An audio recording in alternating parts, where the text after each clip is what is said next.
in Leap South, Texas, northwestern Hidalgo County in Leap South, Texas, central Starr County in Leap South, Texas, southwestern Brooks County in This Leap just South, went off. Texas, until 8:30 p.m. Central Daylight Time.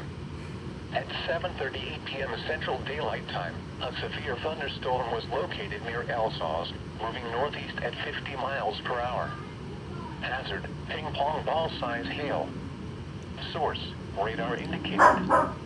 Impact, people and animals outdoors will be injured. Expect damage to roofs, siding, windows, and vehicles.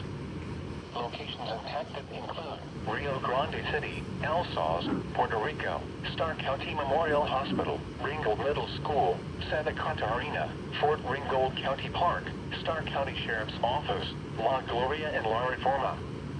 This includes the following highways: Bus Highway 83 between mile markers 800